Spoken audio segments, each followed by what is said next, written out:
Tales from the Shelf. We are here to talk about Slewfoot. A Tale of Bewitchery by Brom. By Brom. I'm Ammie. I'm Paul.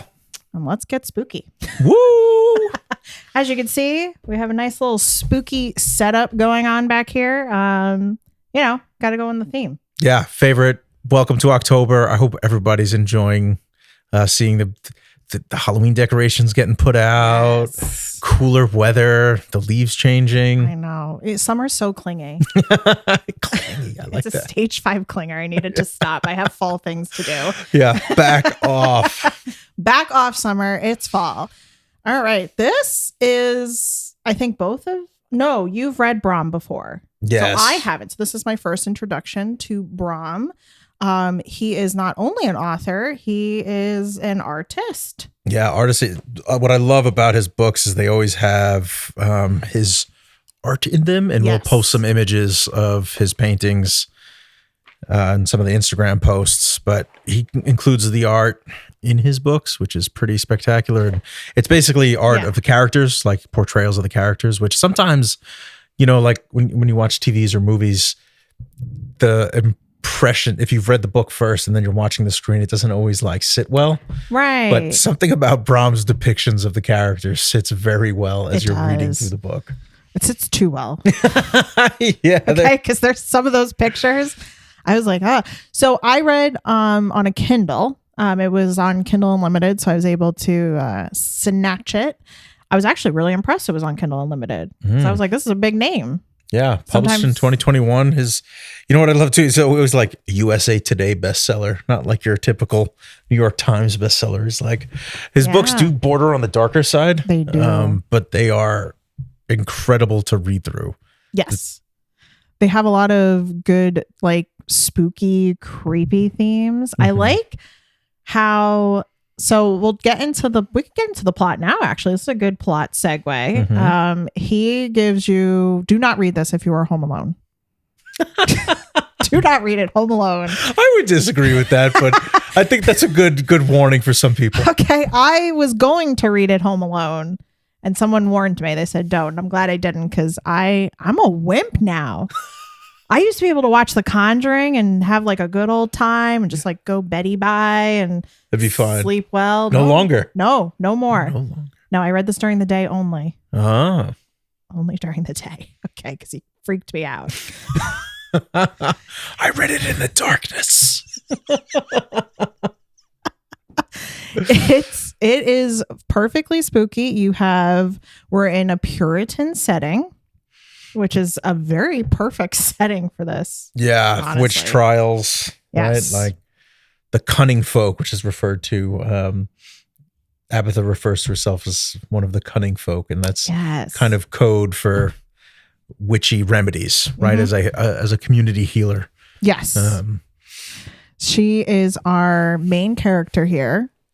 It's pretty much almost all her point of view, except we get the point of view of obviously another character that's very significant and important, but most of it is Abatha. You do get other leads and point of views in it, but I liked how we spend a lot of time with her, and she is kind of a fascinating woman because she borders on being one of the cunning folk, but she's also very religious. She's pretty religious. That's interesting you say that. I think she's open to spirituality, whether it's going to be the Puritan side or it could be she's spiritual, or this. One of the themes in the book is this paganism, old world versus this new world Christianity. This is part of the friction in the story. So she's, as a character, very open to understanding different paths of spirituality, right? She's aligned with the forest folk, with the character who she names Samson. And Samson's your Slewfoot in the book. Yes. And it's a very different take on, the Puritans kind of regard him as, this is one of the other main characters in the book. We hear his point of view. He's kind of confused about himself, right? If you think about different takes on the devil, Slewfoot is not your traditional malevolent, luring you into something. He's kind of confused about who he is, and he's rediscovering himself in the new world. So it's a very interesting take on the devil. It's an interesting take on kind of like spirituality and paths you go down. Yes. And who the real monsters are. And who the real monsters are. That is the question. Because you're right. So I can't remember where he kind of talks a little bit about Slewfoot and explains, and I may have Googled, but Slewfoot was not supposed to be a devil. Yes, the horned god, right? So it's like Pan, right? Yes. Like echoes of Pan. Not supposed to be, but that is what he's depicted as, especially in this new world.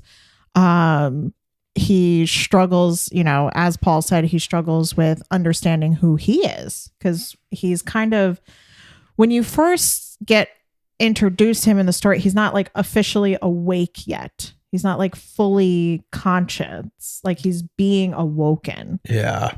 Like there's other beings like the forest folk and I don't know. I'm going to butcher this pronunciation, but Mamanafet. Yes. Mamun Apet. Oh, because he's the shaman. Yeah, he's kind of like the shaman character that imprisons Slewfoot initially, and he has like this mask, so he's kind of breaking through this. Yeah, and the mask is like it traps him, right? You put them in Mamanapet's like shamanism. You put his mask on, and like the horned god goes to sleep. Slewfoot goes to sleep, and he like kind of like blocks him off from reality. Yes, like completely blocks him off. So the plot here is, that we're in this Puritan world. You have Apatha's character navigating it. She's not your typical Puritan woman. She's not quiet and demure. She tries to be. She constantly has to talk to herself. I love that she constantly has to be like, okay, should you say that? And she's like, I'm going to say it anyway. And the pairing here is, so when you meet her, she is married to a gentleman, and he allows her to be her. And it's because they live further away from the townsfolk. Yeah, they're not in like the city or town proper. They're outside. So they're following the rules that have been set forth, from their town and everything. But at home, there's equalness there, which is fascinating, because that is very much the complete opposite of Puritan culture. There is none of that in Puritan culture back then. Well, they mentioned too quite often where it's like women were not allowed to participate in business. No. And they were business. Women were the very big business. The structure of yeah. So she kind of speaks her mind about things that affect her and her welfare and her house, you know? Yeah. And I did forget her husband's name, but her husband. I did forget her husband's name too. I was just trying to grasp at it. I was like this. I was like, what is her because, and so we're going to do a similar setup here, FYI guys, to Bury Our Bones, because some of the bigger things that happen in this are spoiler based. So the first half of this, we're just going to do plot, themes, characters, and then we'll make an announcement that the rest are going to be spoilers. So this way you can decide if Brom is an author that you want to give a shot, especially for spooky season. It's perfectly coded. But yeah, so her and her husband are very unusual, and his brother, who is just a big old jerk, constantly wants to disrupt their world. And that's one of the contentious elements of the plot, is that he makes bad bets, which ends up affecting them. Very bad bets that end up very bad bets. And so he's constantly trying to upheaval their whole life. And because, Abatha's husband is so very kind, he's easily taken advantage of, and Abatha is not a character that's easily taken advantage of. Yeah. So the brother, it's Edward. Edward's brother. I like how we remember. Well, defers to the older brother, and that's part of like this, old world idea as well. Like the inheritance went to the eldest son, and the eldest son dictated the terms, and Edward Abatha's husband is the younger brother, so he has to kind of defer and listen to him, yes. the older brother because he's in control of the state. But kind of that friction point we're talking about is he makes a bad bet and bets their property, Abatha and Edward's property, instead of his own. Of course not. Of course not his own property. And then, so then they try to win it back, and they're like, part of the, I guess, tragic element, or just like they're like 2 payments away from paying off the farm so that it's completely theirs. Yes. And they make all their payments on time, and one of them is coming due. And in this I like how Brom described Puritan culture, because it was almost like a history lesson in a way. That's very, similar to what I learned about Puritan culture in school, which is that you actually deferred to your religious leader for issues. Yeah, for law, right? Because they're kind of like they met out the justice. Yes. They are the law. So they go to their priest to help them solve this problem that has been presented to them, which is that the brother, bet his younger brother's property. And the older brother is very upset that he did not win in this little moment. He's like, well, if they make their payments on time, then you just have to, deal with what you have done. Yeah. Which very much upsets him. And he blames Abatha. Well, because it was her idea. It was totally her idea. She pushed for it. She's like the voice. It's funny because her husband is a voice in her head to keep her like calm and not say things all the time and not speak the second she thinks something. But she's his voice. Very much like she encourages him to stick up for himself, and I really did like their dynamic a lot. I found it so interesting. They're both learning from each other, right? Yeah. Like Abatha has her voice; she understands who she is, but Edward's trying to figure out who he is. Yes, right. It's a very strong female main character. It is, and I don't know. I found it very fascinating, and we have, the magical element that's kind of underlining in the plot. I mean, as you can see from the cover, it's very spooky. It's very, very spooky. Yeah, so very much in the woods, right? So like your fall kind of feeling. Yes. I imagined a mist. Definitely a mist in the woods. Constantly all over the town. Save the pawpaw. Save the pawpaw tree. Save the pawpaw tree. Oh my goodness. Which is great because pawpaws are native to here in North Carolina. Yes. But the pawpaw tree is very sacred in this world, in the forest spirit world. So they keep trying to save it, and they're waking up Slewfoot to guard over it because a new sprig has come. And they're trying to guard against, it's interesting because it's like these spiritual elements against the humans. Because they're worried about them coming in and upsetting the balance of their existence. And the forest creatures have like forest and wind.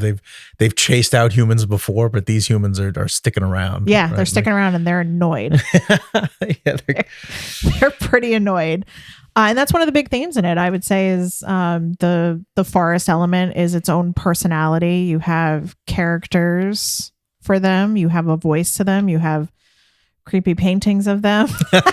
Forest, creek, and sky. It was, Forest, Creek, and Sky. And Forest is he was the most vocal, wasn't he? Yeah, he was kind of the ringleader of Creek and Sky. Creek and Sky kind of just followed along to him. And Forest kind of has his alternative agenda.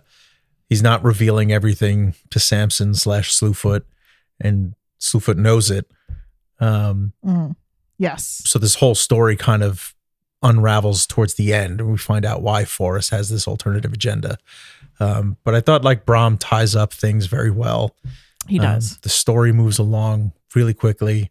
In fact, I was so enraptured with this story that I didn't even take as many notes as I usually do, because I was like, oh my God, I love it. And I feel like Brom, a lot like Sabatahir and Air, and like you just fall into their worlds. It was, I'd say the first 50 pages or so, like it was kind of slow. I wasn't sure if I was going to like it as much as Child Thief, but all of a sudden you just get portaled into the world, and it's like you just move through the book. It'll become one of those for me, it's one of those reads that it just brings you in, and you stay in the world until the book is over, and then you're sad when it's over.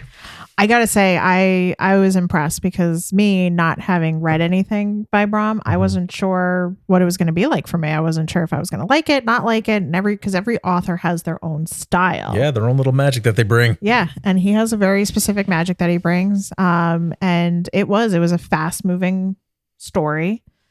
At a lot of parts, there were parts in the middle that kind of slogged for me kind of along, but then it picked right back up, and it's like boom, boom, boom. Yeah. And you get to a point in the story where you can't stop reading it because you need to know what happens next to these characters. And his writing is almost like you get this onion, and then he's just like slowly peeling it back. Yeah, you're not sure where he's going to take it, right? Like, I feel like there's some parts where you know where he's going. Right. But as you get to like the action segments that really matter, where he's going to take you, it's not so predictable. No, it's not predictable at all. Even him giving us, I mean, obviously, having a female main character lead was very essential to the story, but given that it is Puritan culture, and Puritan culture was very oppressive to women, which you feel that in the story. That's one of the themes in this, of course, is you feel that, and religious oppression as well, using religion as a weapon. You get a very quick idea of Brom's feeling towards intense organized religion. Yes. And it's that old question, and I think it was brought up in our Air episode, where I said that I think that there's a very big different definition between having faith and being religious. Faith is believing in something higher than you that you can't see, touch, or feel, but it's there and you believe it. You have faith that it's there. And I think I also said we're all talking about the same thing in a different font. Yeah. We're all talking about the same thing in a different font, but I think Brom really brilliantly brings that out. Juggles those lines. Yes, he gives you that, age-old definition of religion versus having faith. And Abatha is a woman of what I would call faith. She's spiritual. Yeah. Yeah, she definitely has faith in Slewfoot because he's helped her a lot. He's helped bring, I guess we'll go for a quick spoiler. He helps. So spoiler coming up. But he helps her with the farm, right? Because he's a nature god. So, and it doesn't require any sacrifice or on her part. Dark. It's just, nothing dark there. It's just like he as he starts to discover who he is, he's like, oh yes. And he helps her grow corn. And it's a great scene. Like, it brings her a lot of joy. It brings him joy. And it's just like reveling in the power of Mother Earth. Yes. The power of Mother Earth being this also another spirit that doesn't make an appearance, but you feel it in the story. And it's just done brilliantly. What was is your favorite part a possible spoiler? Should we save that for later? Let's see. Favorite part. Well, I actually did take notes on this one. I realized at the point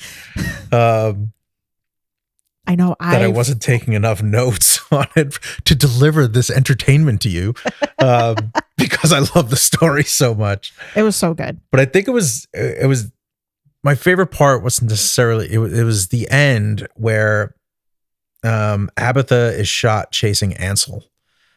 She's just looking to get this vengeance out.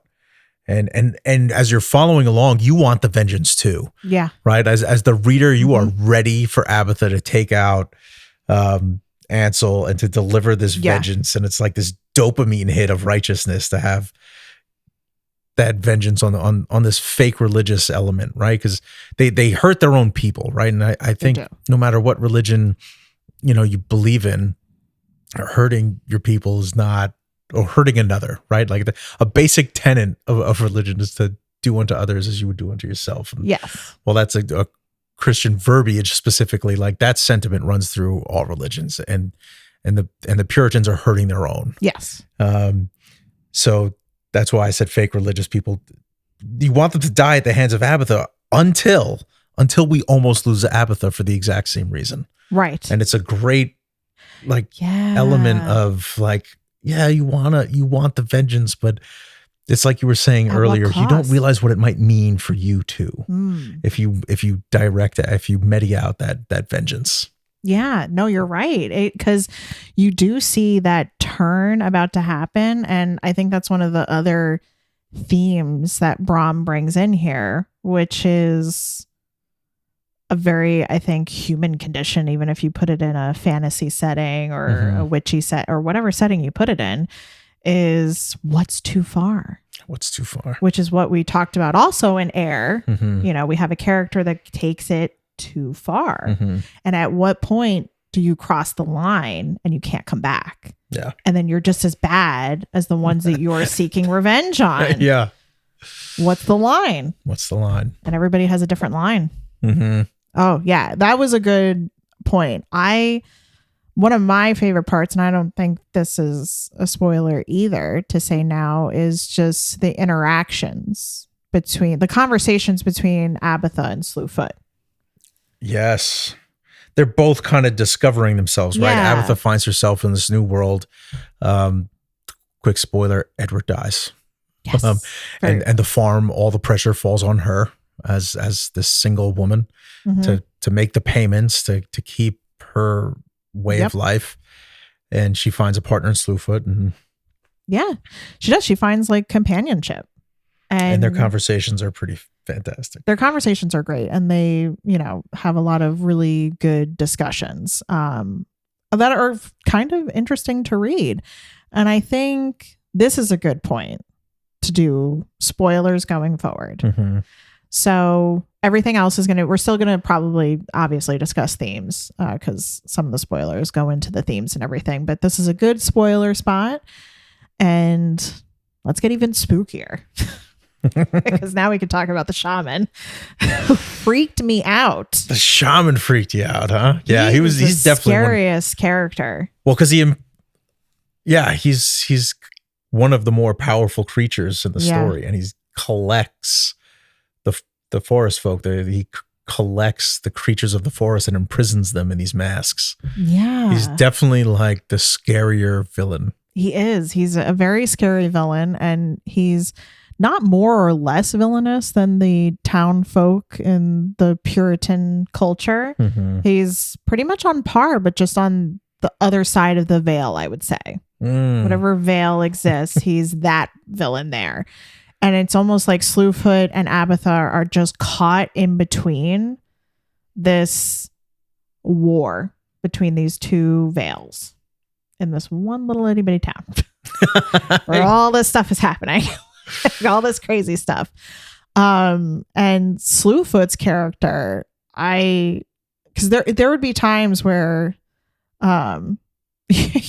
you're like, is this the devil? Like, am I feeling like remorse for the devil? Because you have this idea of what a devil is. But that's not what Slewfoot is. No, he's a little bit more blundering. Yeah. Where as he's trying to figure himself out because his identity's been fractured by the shaman. Yes. And he's been tainted too. Like he doesn't see himself as being someone who takes any life. Yeah. Unnecessarily. He's supposed to be the protector. Yes. Right? He has this. That's his job.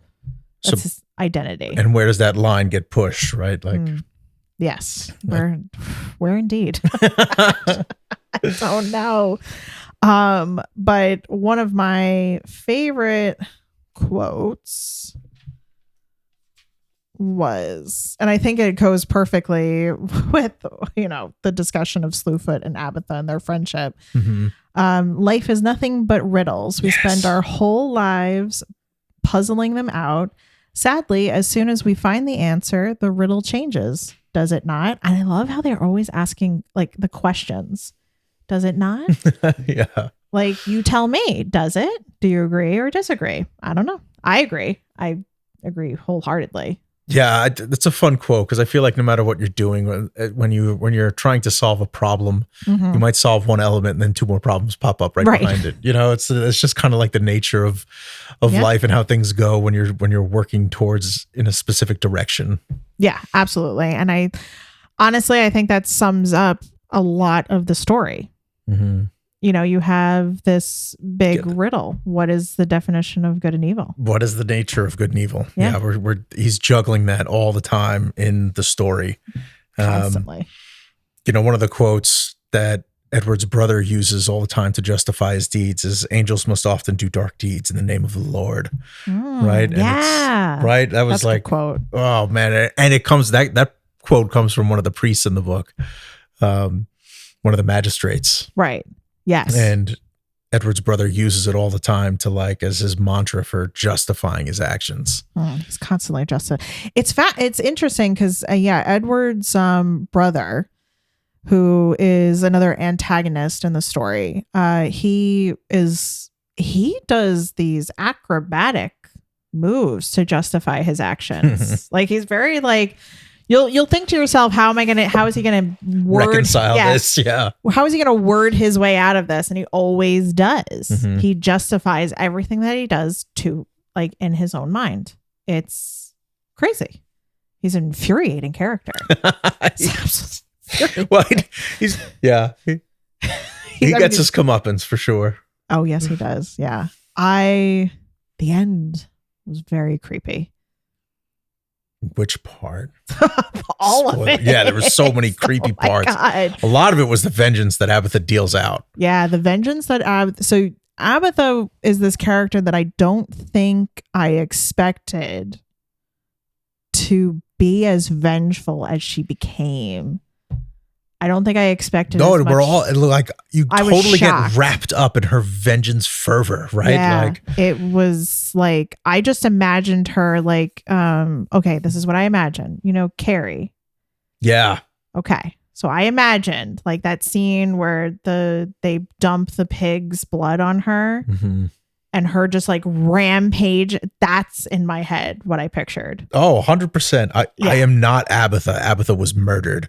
I am the witch, and the witch cares not for your tears. Yes, it was chilling quotes, like where she turns. Yeah, she completely turns, and she becomes this because the Abatha that you meet in the beginning is, yes, she's outspoken, and yes, she has her own thoughts and ideas, but she's also just trying to make things work with in the structured world that she's in. Yes, but she loves and cares and is just, you know, compassionate, very compassionate.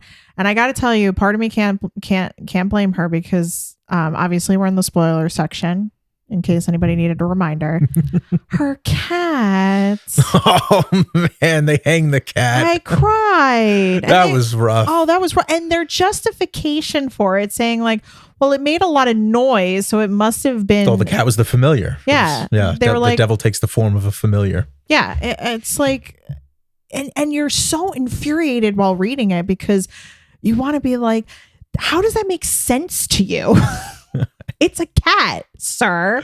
Like, and the cat was already pretty tragic. Like Abatha had rescued the cat, like a dog or a bear or a fox had like torn it up to pieces. She rescued it. And she rescued it, nursed it back to health. It was her little friend. And can I tell you that I thought that I kept hoping they would bring the cat back to life. And then they never did. No way, man. And the cat's just dead. And the thing is you do almost, I had to look away from the pig because it's so sad. Yeah. Like from then, it's pretty descriptive about how it clearly fought to survive. And she's just, I'm going to cry again. I'm going to start crying right here. I feel like her cat dying and seeing her cat dead tipped her over the edge. Like right. And you know what? It would tip me right over the edge too. Mm-hmm. Don't come for my cats. Okay. I'll go John Wick on you. Gotcha. You will be done, sir. But yeah, I was really sad. That was a horrifying moment. And from that point on, you don't stop. Yeah. It's just her revenge sequence is born and she will have it. Yeah. Yeah, it was, man. And she goes charging into like certain death, you know? Yeah. And that's where it all changes, right? Because it's, you know, when you become that vengeful, it doesn't bring out the good. It might feel good in the moment, but after reading enough stories and living enough life, you know that it doesn't end up well for anybody. It doesn't heal the soul. No, it does not heal the soul whatsoever. So his writing at that point kind of did take a turn. His writing took a turn with her character. Absolutely. Which is absolutely on purpose. Absolute compassionate character that to vengeful witch. Yeah. You know? And you almost...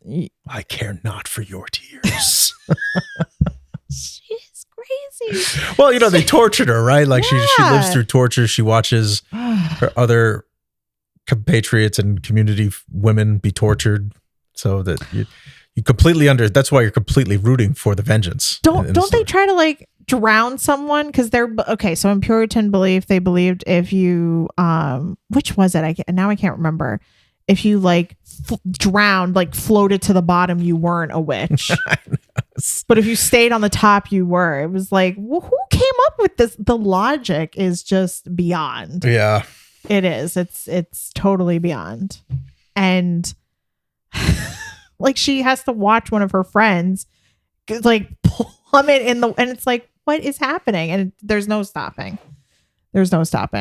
And Brom just does it brilliantly. Yeah. He does. Highly recommend this book for October. Highly recommend for October. It is very spooky coded. Yes.